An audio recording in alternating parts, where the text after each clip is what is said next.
Hi lovelies, welcome back to my YouTube channel. If you are a new subscriber, you are highly welcome, and if you are a returning subscriber, God bless you. Today we are going to learn how to make this beautiful under bust blouse, and these are the necessary measurements to be taken.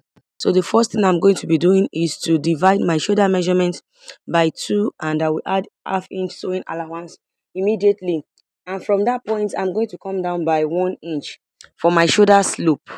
So, and I'll use my ruler to slant it straight down. Then afterwards, I'm going to divide my bust measurement by 6, and I'll add 1.5 inch. This will help me to get my armhole length, which I am marking. Afterwards, I will divide my bust by 4, and I will rule the extra line like that, just for us to get our armhole curve. And after that, I will divide my armhole by 2. From that point, I'll come out by half inch. Using my straight ruler, I'll connect it to the shoulder tip, and using my curved ruler, I'll connect it to the place, that point where I said my bust is divided by 4. So like this, we've gotten our armhole curve. Then afterwards, I'll impute my vertical measurement, which is the bust point, the under bust measurement. These are the necessary measurements we need for this top, and my waistline. Also, lest I forget, I will also impute my top length, but this paper is the exact length for the top I am drafting, so I did not bother to label it. But please mark your top length also, in case if your paper is not as long as this. Then I will label them respectively. Then where my armhole length stop automatically is my chest line, so I'll label it my chest line measurement. So I forgot to label my top length, but it is also part of it. Now I'll divide my nipple to nipple measurement by 2, and I will rule it across my bust point, my under bust point, and my half length. For my dart intake, I'll be using a dart intake of 1.5 inches. I divided it by 2, and I label half of it on each side. Then I use my ruler to connect it straight to the bust point. So now I decide to label the top length because I forgot and it was confusing my drafting. So my nipple to nipple measurement was meant to go down to the top length, because the dart intake will go also to the top length. Then I'll also connect my dart like so, as you can see. Then for the neckline, I'm going to be making use of 3.5 inches. Then for the neck depth, I will come up from the chest line by 2 inches. I'm a busty person, so I will not want my cleavage to be revealing. But you can see, if you want yours to reveal, you can just rule directly into the chest line. Then from the center, I am going to come in by 0.25 inches. Then I'll connect it to the neck width, and using my curve ruler, I'll connect it straight to the under bust. So that way we're already shaping out the design around the bust area.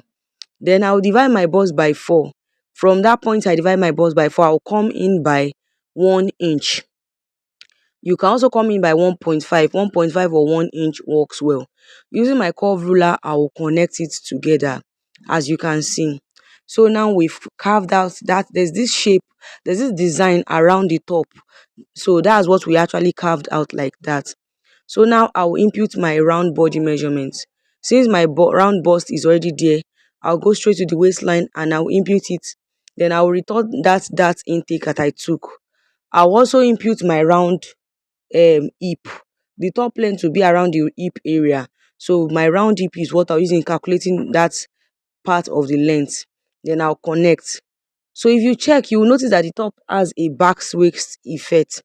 Though for this front pattern, I came up by 4 inches, but I later noticed that I was meant to come down from the waist by 1 inch, so as to give it a beautiful effect.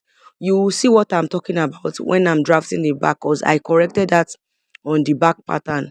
Then later I will be using the back to correct the front. So please, from that your waistline, just come down by 1 inch and use your ruler to connect it straight into the center front, then cut. So you can see the way I'm cutting my pattern, as you can see. So I'll label this my center front, and then to be cut on fold. And I also have my side front, as you can see. Then if you check very well, you notice that the front pattern around that bustier area, it was gathered. So we're going to be doing the slash and spread method. So I just decide to slash my this my bustier, this area, by 1.5. I think it was not up to 1.5 inches. So you can do 1 inch as much as the space you have. Then I also slashed and I kept opening it, but please don't cut through. Don't let the paper to tear, it will affect your pattern. Just carefully cut till you get to the tip. Then now you place it on another paper, and after that you start spreading by 1 inch. So I actually spread my own with 1 inch. It's just some few gather we are going to be adding just for fullness around the bust area. So as you can see, I was just adding 1 inch around that bust part. You will notice I did not cut off the dart, it doesn't affect anything. So I just kept doing my spreading, and I was using a masking tape to secure it. So I will blend with my pencil to have a curve shape. It will not be like you have to reblend it. This is not something hard to work around. Then I will cut. So you can choose to add your allowances around here, or you can choose to add your allowance when you are placing it on the paper. So you can see now we have a new pattern, and this way it is looking more fuller. So now let's move on to the back pattern. The first thing I'm going to be inputting on the back pattern is my zipper length. Remember, our back pattern is going to have a zip. So I use 1.5 inch as my zipper allowance. Then now my shoulder measurement divided by 2, I'll input it and I'll add ½ inch allowance immediately. From that point, I'll come down by 1 inch for my shoulder slope and I will slant it. So you remember the armhole length we calculated for the front. Whatever result you get, you will input it for the back. Then after that, you will divide your bust by 4 and you will mark it and connect it to the armhole length, just for us to get our armhole curve. So you can see, unlike the front that we were coming in by ½ inch, the back you just slant in. And from that point where your armhole length stop is your chest line. So you will rule a straight line to label the chest line. Then also at the back, we don't need bust point or under bust point. So the only point you need at the back is your half length, which is what I marked, as you can see. And the paper automatically is my top length, so I did not need to remeasure again. Then afterwards, I will label them. So now the next thing for us to do is to take our darts, and I'll be using my nipple to nipple measurement divided by 2, and I will rule it straight from the chest line through the waistline and to the top length. Then my dart intake of 1.5 inches is what I'll be taking. If you check the video very well, the back was well shaped and contoured. That's why I'm using 1.5 inch to contour the back well for me. This will add more shape to the top at the back. So I will connect it straight to the top length and the chest line, like so. So at this point, I remembered I did not contour my back zipper. So I'll be making use of ½ inch contouring for the back zipper. Then I'll take it in and I'll connect it straight to where as much as my ruler can take.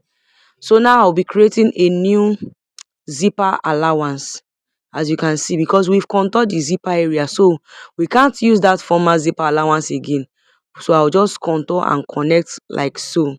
If you don't understand this, I'll drop a link on how to draft a basic bodice, and from there you'll be able to understand all those rules of zipper contouring and zipper allowance.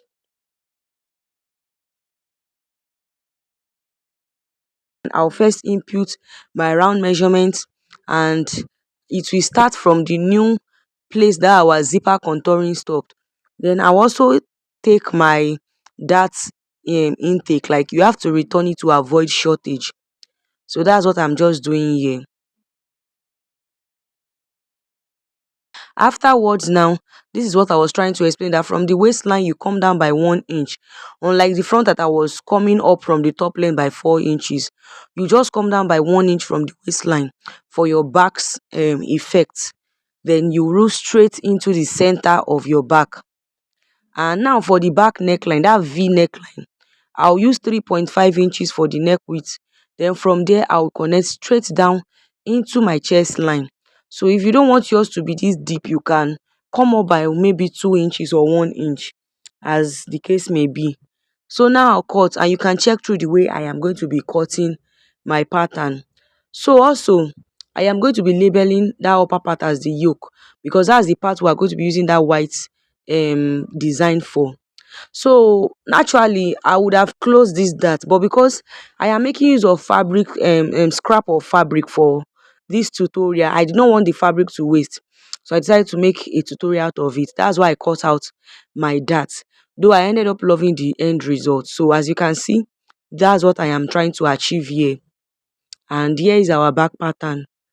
And I'm going to label it the side back, because it can be kind of confusing if you do not label it. And I will be adding my side allowance to it, and I'll label this part my side, my center back. So labeling help you to remember your work. So this is the fabric I'm using. This Ankara is a scrap fabric from a cloth I made sometime last year. Then I also bought this crepe material, and I bought 2 yards, but I think I later added extra half-inch allowance to it because of the sleeve design.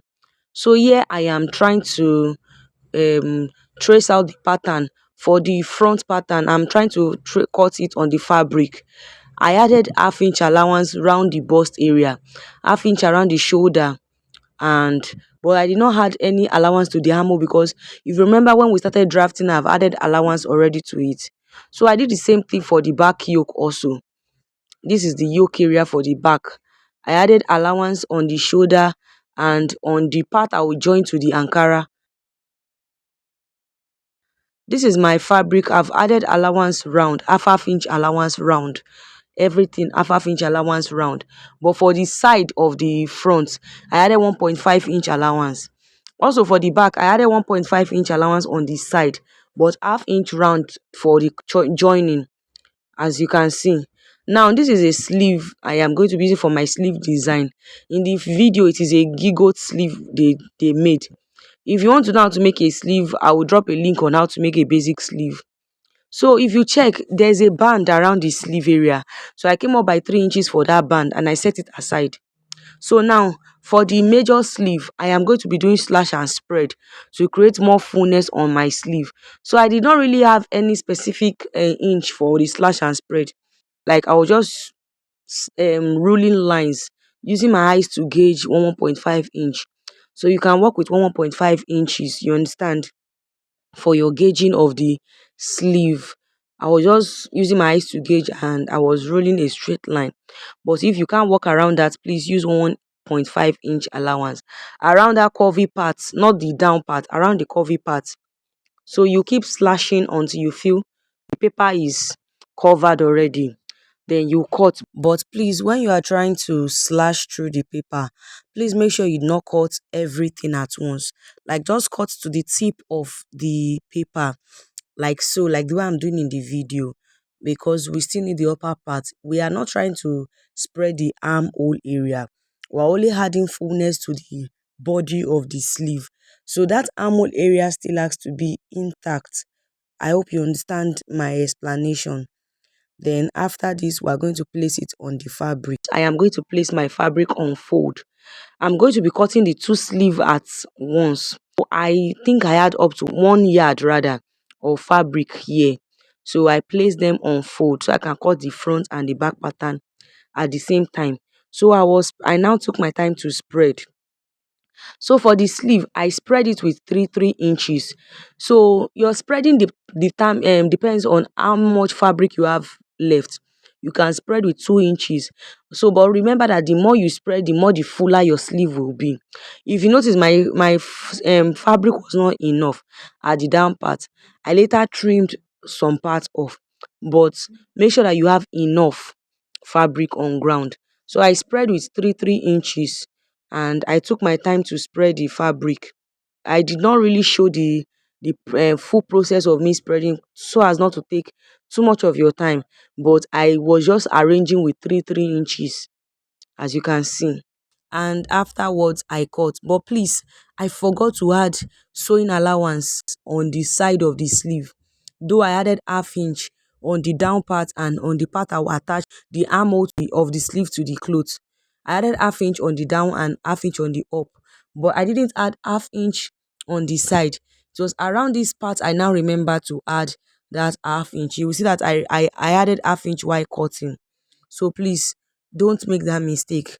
Another tip is that after you've drafted your paper, you can add your sewing allowance immediately on the paper before spreading. So that way it will help you to be on the safer side. You understand? Shooting tutorial videos at times, it involves a lot. It's always demanding for a lot. That sometimes that some things might even skip your mind. So here is the result of the sleeve, and you will notice that it looks more fuller. So for the band, I'm going to be folding a fabric into two, then I'll now fold into two again. Please make sure that this lower part of the fabric is closed. You understand? So I'll place my band like so. I'll add half inch allowance on the side of the sleeve. That will be our sewing allowance. I'll add 1 inch rather on that side, and on the upper part I'll add half inch will just be for me to attach the band to the other part of the sleeve, the fuller part of the sleeve. And here is the end of the tutorial for the drafting of this blouse. Watch out for the sewing tutorial. Thanks for watching. See you in my next video.